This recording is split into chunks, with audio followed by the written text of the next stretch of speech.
Gil Blanc, ele que é diretor executivo do movimento 90 Graus.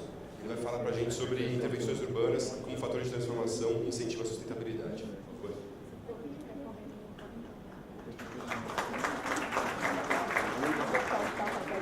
Por favor. Bom, essa história do movimento 90 Graus e um pouco da minha história também na atuação de São Paulo começou da seguinte maneira. São Paulo é uma cidade extremamente desconfortável e que 50% das pessoas que moram em São Paulo disseram que têm vontade de sair da cidade e morar em outro lugar. Eu fui fazer faculdade lá e morava no centro da cidade e vivia todo esse desconforto. Então, percebi, a partir do momento que eu descobri uma técnica, que é a técnica de jardins verticais, eu tive uma visão que era ocupar essas paredes chamadas de empenas cegas. Empenas cegas são essas paredes sem janelas dos prédios. Então eu tive essa visão que era ocupar essas paredes com jardins verticais. Eu vou contar para vocês um pouco de um projeto que a gente tem que ilustra qual é a nossa ação e onde a gente quer chegar. Bom, partindo do princípio de que São Paulo é uma das cidades mais cinzas do mundo, né? Nova York, que não é considerada uma cidade verde, tem 25,1 metros quadrados de área verde por habitante. São Paulo tem 2,6. O recomendado pela ONU é 12,8. Então, a gente está muito abaixo do que a ONU recomenda de área verde, metro quadrado de área verde por habitante. Essa é uma foto que ilustra muito bem qual é a paisagem de São Paulo. E eu, como paisagista, vivia essa realidade e tentava pensar de forma criativa o que a gente podia fazer. Se a gente parar para olhar 2 segundos e com devido cuidado, você vai perceber a quantidade de paredes como essa, paredes que não têm janela, que não têm função. Por que essas paredes existem? Elas existem porque até a década de 60 era obrigatório se construir um prédio colado no outro em São Paulo. A partir da década de 60, as leis urbanísticas mudaram e foi obrigado então um recuo na cidade. Qual que é o resultado? Não só em São Paulo, como em várias cidades do Brasil, o resultado foi uma concentração altíssima de paredes como essas. E mais do que isso, São Paulo é uma cidade que no seu centro tem uma densidade altíssima de pessoas morando por metro quadrado e de prédios, é muito vertical. Então, ao mesmo tempo, a gente sofre de problemas que a presença dessas paredes e desses prédios só ajuda a aumentar. Então, o problema que foi trazido aqui agora há pouco, da poluição, por exemplo, os prédios não contribuem nada com isso. A paisagem, muito pelo contrário, catalisa isso, porque impede o ar de circular pela cidade.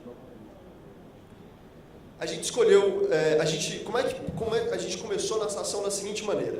Primeiro a gente percebeu que a gente poderia ocupar essas empenas cegas com jardins verticais. Era um fato que seria possível porque a técnica é muito simples.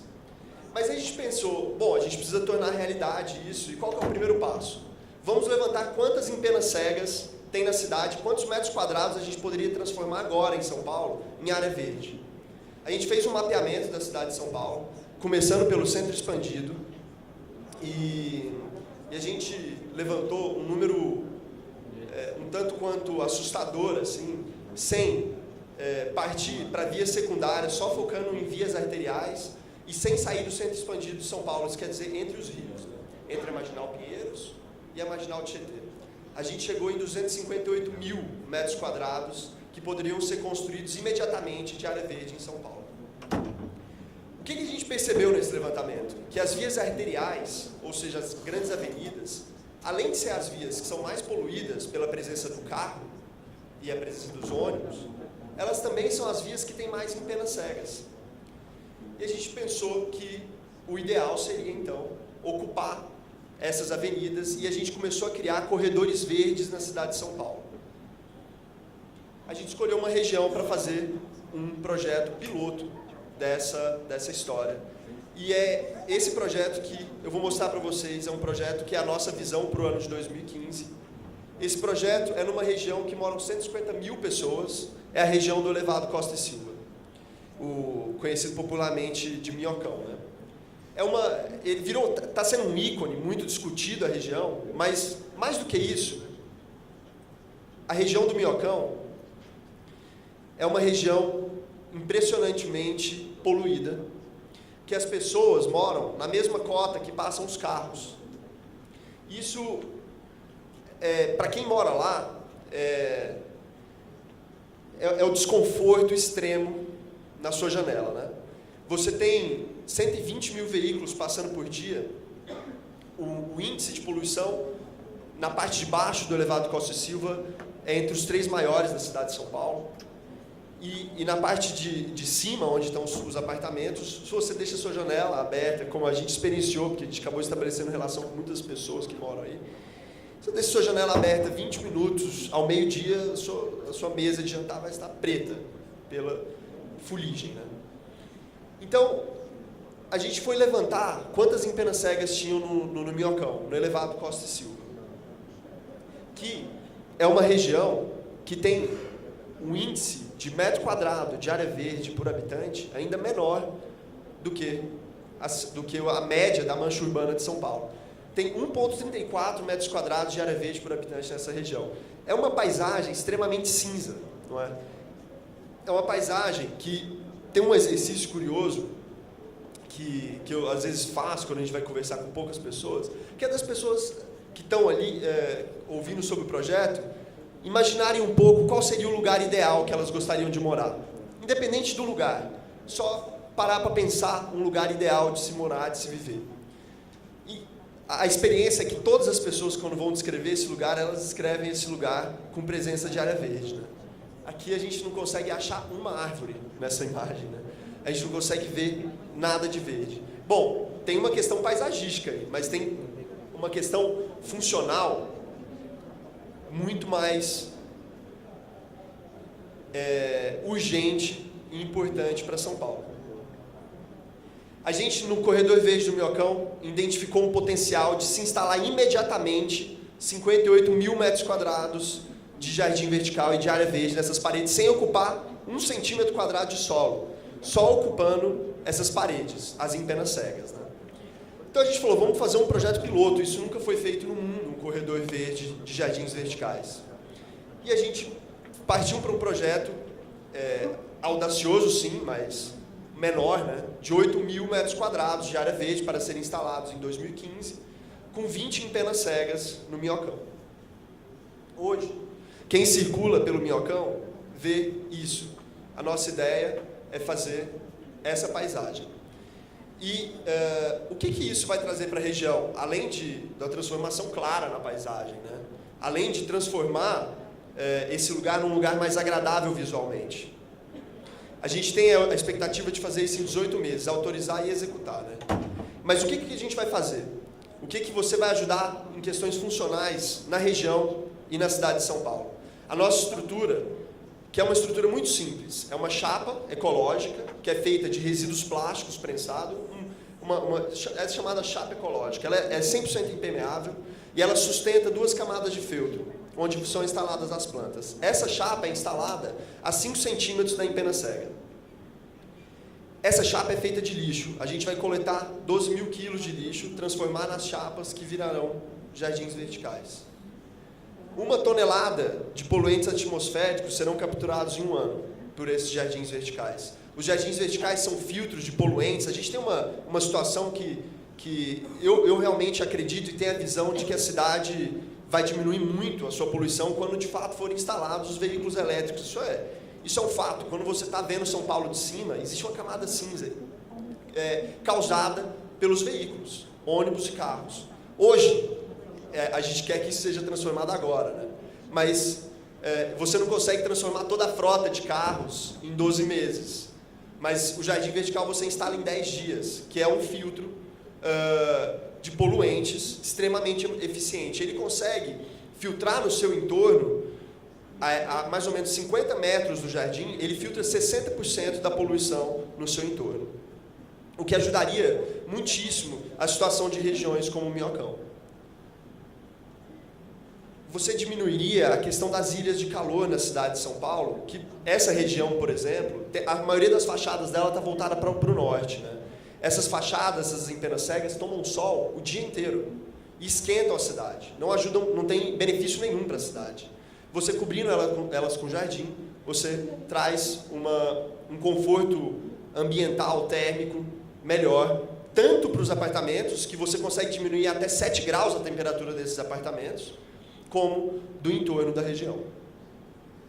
A gente, para conseguir falar para as pessoas que o corredor era possível, o corredor verde do Minhocão, a gente instalou, com o apoio da iniciativa privada, um jardim vertical em empena cega, no final de 2013, e a gente fez todas as medições que estão sendo faladas, e também conseguimos mostrar a agilidade de se produzir o jardim vertical, de se instalar o jardim vertical. O jardim foi instalado em 10 dias. E a partir daí que as pessoas começaram a ouvir, porque para você fazer o corredor verde, você precisa da autorização dos condomínios. E os condomínios não davam a menor bola, achavam uma loucura, né? Vai trazer bicho, você vai dar infiltração. E a gente mesmo respondendo todas aquelas questões, parecia muito fictício a coisa. A partir do momento que a gente fez o primeiro, os condomínios começaram a abrir suas portas. Hoje a gente tem 10 prédios autorizados e 10 em vias de autorizar, para fazer o corredor verde do Minhocão. Então foi um case de bastante sucesso, esse primeiro jardim. E a partir daqui a gente começou a não só promover esse tema e mostrar para as pessoas a emergência, a urgência que é se instalar jardins verticais na cidade de São Paulo hoje, como começou a educar e a levar para diferentes lugares do Brasil a causa e a técnica. Então a gente faz cursos, a gente fala sobre o tema e possibilita que isso aconteça em outros lugares. São Paulo não é a única cidade que tem uma concentração altíssima de empenas cegas, né? Bom, a partir do momento que a gente conseguiu viabilizar esse primeiro caso do jardim vertical no Minhocão, isso foi muito divulgado e muito falado em São Paulo, e as pessoas ficaram muito otimistas com relação a isso, porque, de fato, para uma cidade cinza como São Paulo, você vê, e marcante, a paisagem é marcante, né? A gente poder ter essa visão, como a gente consegue ver nessa imagem, sabe? Ou nessa imagem, as pessoas começaram a ter essa visão com a divulgação que a gente teve, e isso chegou nas mãos, não nas mãos, mas nos olhos da prefeitura, e a prefeitura começou a estudar o tema dos jardins verticais em São Paulo. Um fato em São Paulo é que hoje fazer compensação ambiental é super difícil, e grandes construtoras têm uma dívida muito grande de compensação ambiental hoje para ter a liberação, o habite para a construção de alguns imóveis, né? Então a prefeitura pensou, bom, se a gente não consegue compensar, porque na mancha urbana de São Paulo não tem onde plantar verde, é muito denso. A prefeitura pensou e fez um decreto na lei de compensação ambiental, que hoje possibilita que as construtoras compensem com tetos verdes e jardins verticais. Ou seja, aquilo que elas tiram de área verde para construir um prédio, e elas precisam compensar, elas poderão compensar com teto verde e jardins verticais. Isso, para a gente, foi um motivo de muito otimismo, porque a gente começa a perceber que essa visão, de fato, vai poder ser aplicada, né? E a nossa meta para 2016 é ter quase 100 mil metros quadrados de área verde em São Paulo, aumentando aquele índice de 2,6 metros quadrados de área verde em 3, 4 pontos, dependendo da região. Um fato que é muito importante, que eu gostaria de compartilhar com vocês e gerar uma pequena reflexão, foi que isso partiu de uma visão. Isso depois se transformou numa urgência, e a gente escreveu um manifesto que comunicava essa urgência, e alguns jornalistas, o Gilberto Gimenstein, que é um jornalista muito ativo em São Paulo e que está sempre falando dessas iniciativas, nos apoiou e ajudou a gente a divulgar esse manifesto. Então, essa visão passou a ser uma visão compartilhada. Mas, é o que eu falei, a visão sozinha, ela pode ser fictícia. Realizar um protótipo é extremamente importante. E para a gente realizar um protótipo foi muito difícil. Eu imagino, e eu sei, porque hoje nós reunimos todas as iniciativas que têm algum projeto para a transformação de São Paulo, um laboratório da cidade, que é um lugar em São Paulo que está reunindo todas essas iniciativas. E a gente sabe que é muito difícil para todas as iniciativas começar um projeto.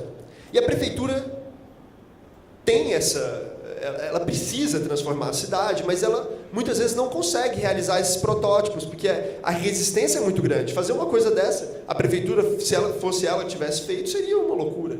Isso teria um impacto muito grande na mídia, e isso geraria críticas. Então, qual que é o nosso ponto de vista para o papel do poder público, para que projetos como o nosso e outros projetos para as grandes cidades sejam realizados, né? Incentivo à prototipação. Que as iniciativas que queiram fazer um teste como esse, para saber se é possível, a gente só sabe se é possível depois que realiza. Que as iniciativas que têm apoio da população e que têm projetos que transformam a cidade num lugar melhor, tenham apoio para prototipação, para fazer pequenas experiências, para que depois a prefeitura possa saber se aquilo pode ganhar escala ou não, e que a própria sociedade civil possa saber se aquilo funciona ou não funciona. A gente vive uma realidade dura nessas grandes cidades e a gente precisa mudar isso. E porque, como a gente pôde ver na última apresentação, é um motivo de vida. Sem essas soluções, a gente está vivendo num lugar insalubre, pouco saudável e, além de extremamente estressante, simplesmente diminui quantos anos a gente vai viver. Então, o Movimento 90 Graus traz um pouco essa visão. A gente espera que até o final desse ano a gente possa ter realizado no Brasil e em São Paulo o primeiro corredor verde do mundo, transformando a realidade das pessoas, das 140 mil pessoas que moram na região do Minhocão, né? Mas que a gente possa deixar essa ideia para que o poder público reflita e outras iniciativas comecem a refletir e a pedir a possibilidade da realização de experiências na cidade com o apoio do poder público, não é? E que essas experiências, em poucos anos, possam ganhar escala e transformar a cidade. Então, muito obrigado pelo espaço e espero que, na próxima vez que a gente se encontrar, a gente tenha São Paulo mais verde.